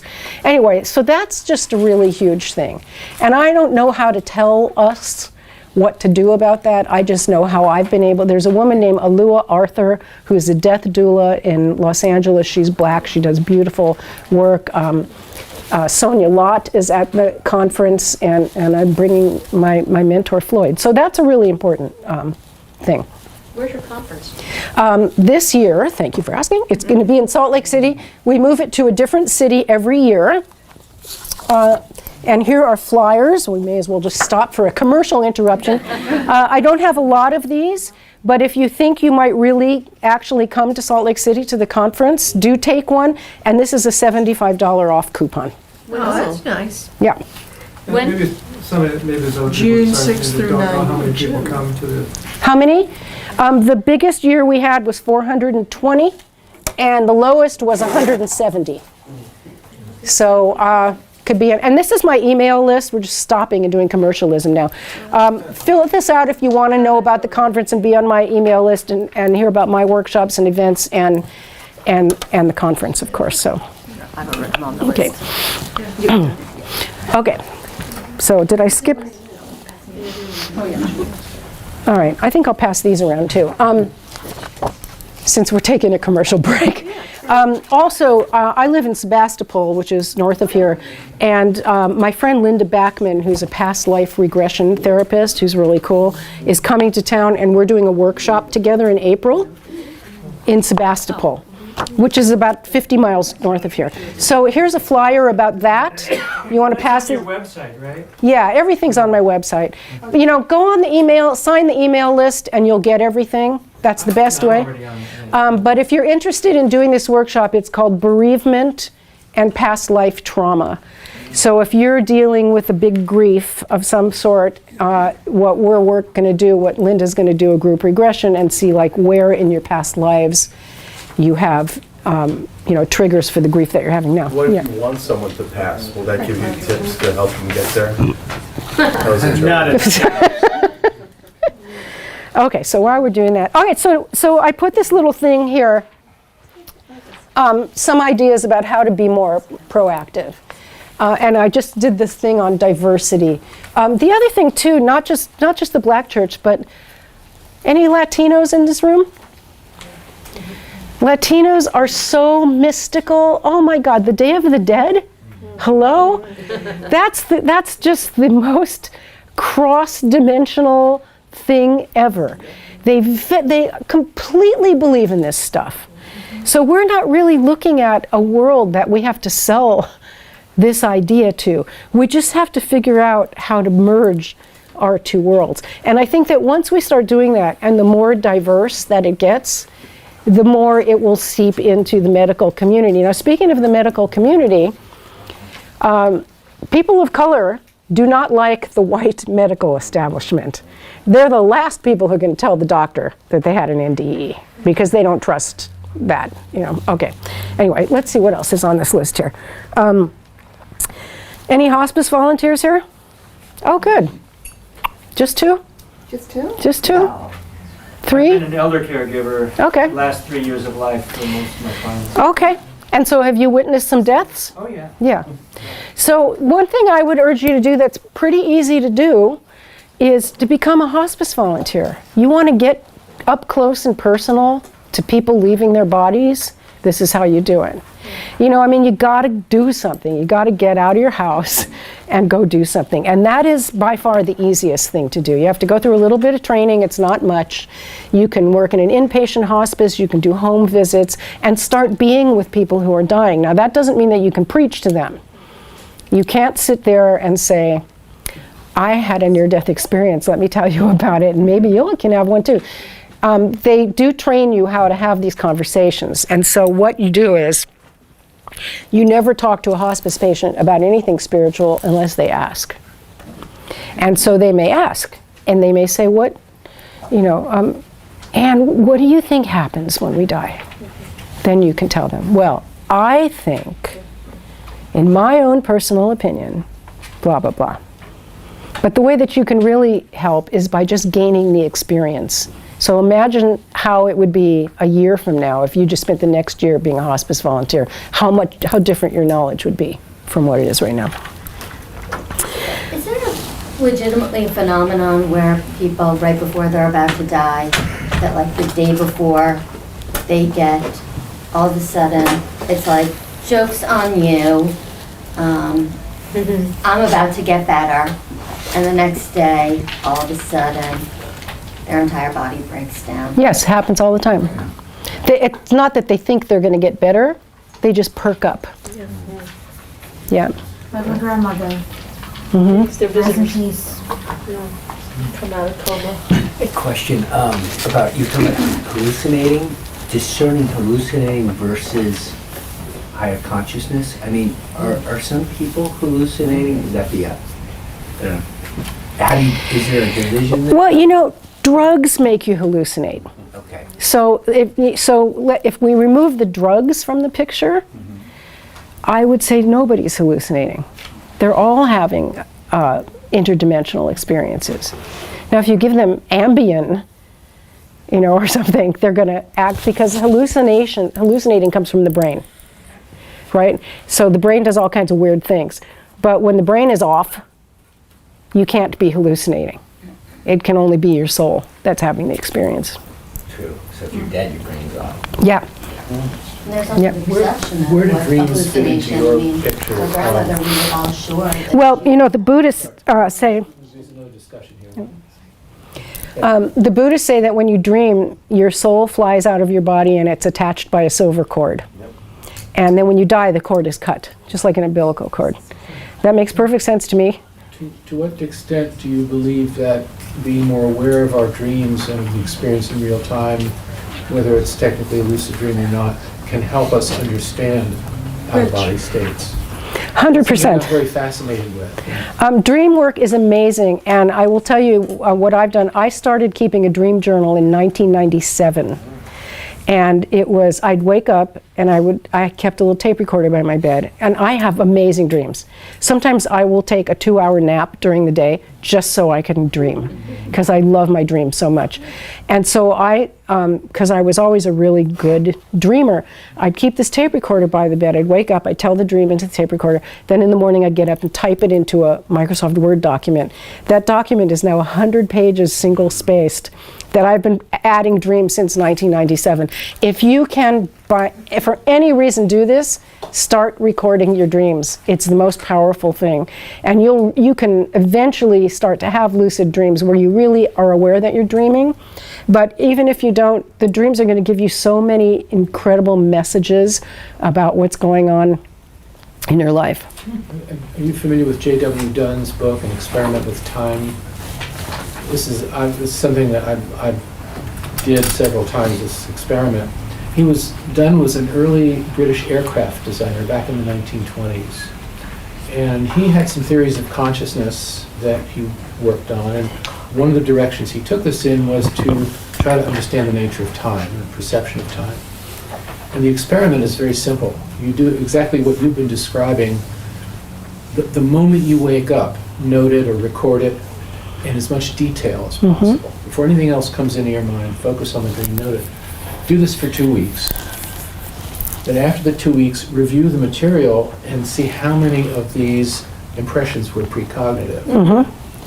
And I did that experiment some years ago, and I had some really outstanding, not only precognitive experiences, but during this period of focusing on the dreams, I had dreams that brought up memories that I had erased from my conscious mind 10 minutes after they happened. I lived in Paris for a while. One day I'm walking along the river, and they had just dragged a body up out of the river. It was lying on the side, and I had to walk past it going where I was going. First dead body I'd ever seen. It was ugly. It was full of mud and bloated and all that. Very, very unpleasant. within 10 minutes, I had erased that impression from my conscious mind completely. I never thought about it, never remembered it. Until several years later, I did this experiment, and in a dream, I saw, in the dream, there were two guys in a rowboat pulling a body up out of a river, and I woke up and I said, "Oh my God." Yeah, so when How you many other things have I erased from my and when you repress something, where does it go? It goes somewhere. It goes into your body, but it also hovers around in that bank of stuff. And to bring it back, like that's really good stuff. Dreams are absolutely amazing. I mean, you know, Edgar Cayce did readings while he slept. And the shamans go into dream world all the time. It's really, so please absolutely write down your dreams. Okay, what else? Anything on this list catch anybody's attention? Yeah, I wanted to ask you about number 6. What did you mean by a unit of CPE? Oh, CPE. If you have a degree, like a bachelor's degree in psychology or social work, or different programs have different qualifications, you can do a unit of chaplaincy training. It's called CPE, Clinical Pastoral Education. So you can Google it and find a hospital near you. And you have to have a little bit of a spiritual reason. So I'm just going to make this, let's say you have a bachelor's degree in psychology from many years ago. You can apply to one of these programs, and it's basically a chaplaincy internship, and you spend 4 months working in a hospital and getting trained. It's really, really good experience. And you have to like write an essay on your spiritual path. And the problem with CPE is it tends to be very Christian slanted because it's an old traditional institution. But I did it, and there are Buddhist chaplains and Muslim chaplains and pagan chaplains, and you don't have to become a chaplain, but you could if you wanted to, and that's how you start. Through established academic schools, or what? Who sponsors them? They're sponsored by the Association of Professional Chaplains, and they have programs in hospitals. So you could go, like Marin General has it. I have friends who are chaplains there. So call up Marin General and tell them that you're interested in, you know, their chaplaincy program, and they'll send you some information and see if that's something that you might like to do. And they're very liberal there. My chaplain friend there is an African man from Kenya who's a Quaker. Of course. Do you know that Kenya has the largest population of Quakers in the world? No. I didn't know that either until he told me that. And Is that a good thing? it's not a good thing or a bad thing, and it's not from missionary work. No, it's because I don't know much about Quakers, but like the founders, you know, or two guys who really popularized Quakers, moved to Africa and to Kenya and built a community, and tons of them came over there, and a lot of Africans joined. This is a terrible way to describe it, but I really don't know how to describe it. And my friend Stanley, his family, he comes from a little village in Kenya. On his mother's side are all Quakers, and his father's side are all shamans. Oh, wow. Wonderful. Yeah. Oh, that's an interesting You know, combination. CPE also means, as you know, continuing professional education. And so, This is completely different. Yeah, it's a little- This is clinical pastoral Right. education. And pastoral is I am what am I? My doctorate is in pastoral care and counseling, which means that it's like counseling, but with a pastoral edge, which is just another word for spiritual. So I'm not a therapist, I'm a spiritual counselor. And so it's a real, and that's another thing I want to say. So you guys probably know, as well as I do, how there's a shaman on every street corner. There's a medium on every street corner. Everybody's a healer. Everybody's a grief counselor. Everybody's a spiritual teacher. It's the cool thing to do now, is to be a spiritual teacher or a shaman. I get proposals from people every single day of my life wanting to teach at the Afterlife Conference. I'm a shaman. Oh, where did you train in shamanism? Oh, I didn't. I've just read a lot of books, you know, and I've I did ayahuasca. It's like, no, you're not a shaman. Even my shaman teachers do not call themselves shamans because they're not initiated. You have to be initiated into tribes. So there's a lot of phonies out there. So one of the, and they're out, and you probably know some of them, you know, they're not hard to find. So what my big peeve is, you know, get some real credentials. It's not that hard. You know, if you want to be a spiritual teacher, you can go, this isn't my number one recommendation, but you could, there are grief counseling trainings that you can do on a few weekends. There's the Four Winds School in Utah. You can go and get shamanism training. You know, you can do like a whole year program or a month program. Go out and learn some stuff. You know, and this is, okay, now this is one of my complaints about a lot of our leaders, and I'm going to tell you who I have this complaint about is Eben Alexander, and also Anita Morjani. Both of them have been at my conference. I have a bias against people who go straight from the operating table to the podium, because my thing is, go spend a year in a monastery. Go study with some shamans. Go get a theology degree. Don't just become a best-selling author and stand there like you know everything just because you had an NDE and you were out of your body for 5 minutes. Sorry. That does not qualify for you to be a speaker at the Afterlife Conference. He had the credibility to come out as a doctor. Well, here's the thing that he did. He did do that. He was all over the place. He was all over the place, but he preached to the choir. And he had the credentials. He could have taught at Harvard. He could have gone and talked to doctors and nurses, and he didn't. But he was let go from Harvard, so I don't think he could have. Eben was let go from Harvard? I think so. Esquire did an expose. Yeah, of that him. was a little damaging. It was very damaging. That wasn't Harvard, though. That was where he was before. I don't think it was Harvard. Problems at Harvard. What was the expose about? Eben Alexander. I didn't know. I do remember the thing at Esquire, but I can't remember what it was exactly. Some credentialing issues, I guess. But, I can't verify that. I was. Well, so my gripe about him is, you're a neurosurgeon. You had this really important experience. You should be talking to medical students, not to a bunch of woo-woo people. I have actually seen him try to talk to scientists. I have seen him on panels. I can't quote which ones they are, and it's very difficult. But I have seen him. And it is difficult, and they won't accept him. So he talks to scientists. He talks at IONS. He talks to IONS, which is also scientists, but they're scientists who've come over to the dark side. No, I've seen him. If you look on YouTube, you can find it. TED Talk and all that. Yeah. Then there was John Mack. Do you remember? Does anybody know who he was? Mack. He was really brave to do what he did. What did he do?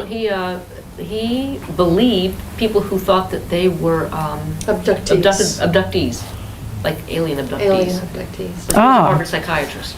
And then Happy with him. And they weren't happy with him. Yeah, so that's... He also, shortly before he died, was getting very, very interested in afterlife-related matters. Oh, really? Very, very shortly before he died. So, the medical establishment, I have 2 young nephews who are newly minted doctors who just finished their residencies, one in pediatrics and ER double residency, and the other one in wilderness medicine, which is really cool. And so they've just recently been in medical school, and they both told me that there was no training in death and dying and no spiritual care. There's a palliative care clinical rotation that you can do, but it's optional, and palliative care is not about death necessarily. It's a misunderstood word. And then my other doctor friends that I know who are older than these 2 kids say, I had never had nothing, we never talked about death. It's not an option. It's not an option. And so, that's another reason why it's really important for us to get our foot in that door.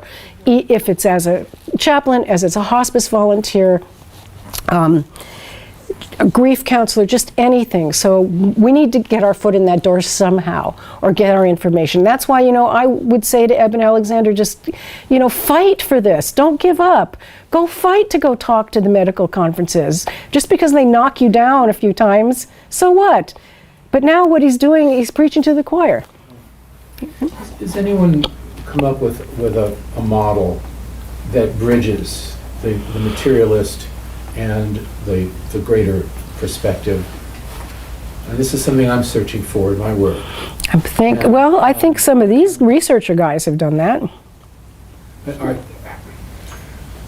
Is there a translation or a middle ground that can work. And then, again, this is something I'm asking myself and searching for. I think one thing I'm beginning to work with is questioning whether materialist science is equated to science. Materialism is an assumption. It's a belief system. Science is a method of inquiry. And those two have been married so firmly in our minds that we can't, it's very hard to pull them apart. Well, that's what we're talking about here is we're using our own scientific methodology in a lot of these fields. It's just not materialist science. But it follows, careful observation, categorization, statistics, and so on. I mean, this is all perfectly scientific methodology. It's just that we're broadening our field of evidence. And I think rule out the physical, but it puts it in a larger box. Oh, I think that's changing. Don't you think those parameters are evolving? But it's just slow. It's really, I mean, scientific method is scientific method, And if you can't weigh a soul that weighs an ounce when it leaves the body, then we don't count it. I contend that there are many things that can be measured that are not physical. Yes, but measured to the extent that they can be rationally evaluated, demonstrated, replicated to a great degree. And when we find out what can be replicated, then we see the stuff over here that's not strictly replicable, but is teaching us something. Well, I think that's what these guys are doing. This is what Parney is doing, and as much as he can. I mean, he's talking about something that can't be measured physically. Be measured statistically. Well, I think it has to be measured. Well, statistically, 2% of people don't remember their NDEs because their brain, I mean, that stuff counts in the mainstream. We can't just say there's a beautiful universe out there that we all have access to. It doesn't fly. There are commonalities. Yeah, we have all that. Yep. I think it's important to keep in mind the history of how science got to be this way. I've read several books that talk about the reaction to the church, to the negative things about the church, both Protestant and Catholic, and the swearing that if we get any kind of spiritual evidence, we got to totally ignore it because that'll lead us right back to the Inquisitions and the burning at the stake and the witch hunts. And if you read some of the quote-unquote atheist literature, a lot of it is saying just that they do have an agenda to not get back into superstition that causes negative things. That atheist agenda, I was on the board of the American Humanist Association for 10 years. And it was because I really wanted to get behind them politically. I didn't like what they were, I supported what they did with separation of church and state. And you have to agree to it's called the Humanist Manifesto, which I did not agree with, which was exactly what you just said. It's all science, it's all empirical, there's no spiritual world, we don't believe in any of that stuff. And I went along with it because I wanted to, they actually ordain people so that you can perform marriages, humanist marriages and funerals, and I wanted to do that. But I mostly wanted to get behind, they would fight for things like not having an anti-abortion campaign in a a public building like a courtroom or something. So that's why I was there. When I wrote my first book after my son died, I was still on the board with my fingers crossed on my back. And I believed everything then that I do now, I just didn't tell them. And when my book came out, the president of the organization called me and he goes, "So, I hear you wrote a book about talking to your dead son." And I said, "Yeah." And he said, "Do you really believe that?" And I said, "Yeah, of course I do." And he said, "Well, you can't be in our organization if you believe that." And I said, "I know, so I guess I'll resign." And he said, "Well, okay, but before you resign, would you like to come to our conference and debate us about this?" And I said, "No, because I will never debate anybody about this, because this just is real for me, and I'm not going to sit in a room with a bunch of people who argue with me and try to prove it. I don't have to prove this to you. I don't care if you believe it or not." So they kicked me out of the board and they took away my ordination. So I am now a defrocked humanist minister and an excommunicated humanist. And you're right, they're like that. And they're just, I used to, when I lived in Alabama, I used to go to this Unitarian church, and they were all humanists like that, believe it or not, in Alabama. And I would sometimes give a talk, and one time I decided to lead a guided meditation. So I had everybody, take a breath, imagine this, blah, blah. And at the end, the boss of the place came up to me and he said, "We don't take kindly to, asking people to close their eyes and bow their heads." And I said, "Well, neither do I. Where did you get that?" And he goes, "Well, that's what you did. You asked people to close their eyes and bow their heads." No way did I say that. I would never say close your eyes and bow your head, but that's what he heard. And that's what he thought I was doing, and that was like too religious for him. So those people, they're like a sect. That's how I see it. And so what do we care about them? There's millions out there like They that. have a lot of influence in academia. I mean, that's part They do. of what That's Stephen true. Alexander was up against and everything. Yeah, they do. Yeah. In all your travels and experiences, have you ever come across pure evil? Oh God, this is a conversation that's going to take 10 more hours. I'm sorry, I didn't hear. Pure evil. Is there pure evil? I don't believe in evil. Okay. That, Is it a human construct? I think so. There's no satanic kind of entity. I would also not say that the universe is only love, either. I would say that it's neutral. And so the idea of evil comes from, the good example of this is like the worst thing that can happen to a person, a terrible trauma, your child gets run over by a truck in front of you. I know people this has happened to, terrible trauma. And so they'll say things like, how can God let this terrible thing happen? And this is the question that everybody asks. There was a drought, our tribe has no food, we all starved, the gods are mad at us. We start assigning it to this God idea, and you have to have a rationale for discomfort. So you make up this opposite thing, the devil. But in order to do that, you have to first think that the first thing is good, and therefore the other thing is bad. So there has to be a value judgment on this is good and this is bad. Create a binary. Yes, create a binary. And so we make this stuff up. Personally, I don't think there is any good or bad.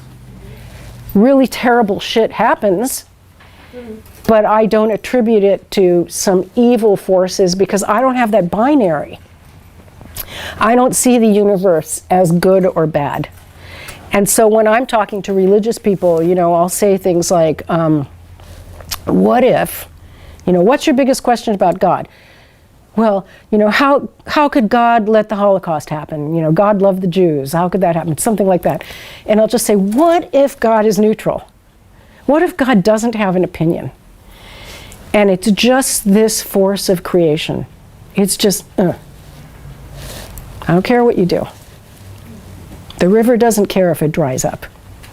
That's the kind of stuff and it pisses them off. They hate that. But that's what I think. And that's my opinion. Did your son give you that at all? No, I've actually always had that. And that's from reading a lot of Buddhist books and stuff when I was young. Evil never made any sense to me. So you look at like the worst person in the world, and it's always Hitler, of course. But there are worse people. I mean, there are just as bad people. And why is that guy like that? The guy who shoots the kids in the school, why did he do that? There's a million reasons, but it's not that he comes from this other force of creation called evil. He comes from the same force that we come from. And I've had people in my groups, bereaved parents, who will ask me, my child was killed, was murdered, and now the murderer is dead. Are they in the same afterlife? And I'll say yes. And they'll say, I can't tolerate the idea that my kid is in the same afterlife as Hitler or the guy who killed him. Of course you can't, because you've got to have that binary. But I think they're in the same afterlife. What do you think? I think it's a really big universe.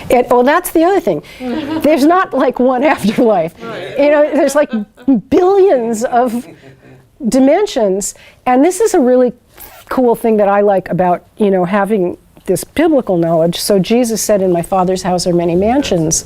That is such a cool statement, because that's what he's talking about. I mean, the things that Jesus said, of what we know that he actually said, because most of it we really don't know, made beautiful metaphysical sense. Yep. In my Father's house are many mansions, which means this isn't all there is. This is just one level. There's like an endless, infinite amount of levels of consciousness. And we're just experiencing this little one right here, and we're so attached to it. And this gets me onto another thing about activism, and then I'm going to have to stop. But, and you may not like what I'm going to say, but my feeling about climate change and saving the planet is sort of like that too, because to me that's still just this one little level in this third dimensional world. Now, I'm not saying that we should pollute the water and leave our trash everywhere. Of course, we have to be responsible for our piece of the planet and do all the right things to protect Mother Earth and do all of that, but I'm not afraid of the planet dying. That doesn't bother me one bit. And that really upsets people when I say that. And it's like, well, what about our children? It's like, well, they're going to inherit some shit just like we inherited it, and this is a species. We're not anything. We're just a species. They come and go all the time. Planets come and go all the time. Planets are exploding as we speak from who knows what reason. Why is this one so special, other than the fact that we're here? Is there another reason besides we're here? Just something to think about. There's also the argument that this planet would be better off without human beings. Yes. Well, George Carlin calls humanity a surface infection. So yes. And if we were gone, the planet would go right back to its beautiful, pristine self. It's funny, because I'm from Hawaii, and there's just a recent volcanic activity, right? And there's beautiful pot ponds and stuff, and Mount Pele just took it all. Yeah. And after just a couple of months, stuff's growing on it. Yeah. And in Hawaii, if they don't constantly keep the roads trimmed, in weeks they grow over. I mean, it's amazing, the regenerative powers of Mother Nature. Well, and Pele is the god of destruction. It's like Kali in Hinduism. You have to have that destruction, because you don't just get to stay in pristine happy land all the time. There has to be birth and rebirth. If you have a vacation house, you're disappointed. Say that again? If you have a vacation house there on the beach, yeah, then you're disappointed. Yeah, we're all disappointed. We're disappointed that our bodies get old and sick and die, and and that's what Buddhism was all about. The story of Buddha was they didn't let him see any illness or death or aging. He was completely protected from that. He never went outside the palace walls. And then one day he accidentally, his caretaker accidentally let him see a dead guy. And he said, wow, there's something outside these walls that's really important. And now we have Buddhism. Okay, I'm tired of talking. Thank you, guys.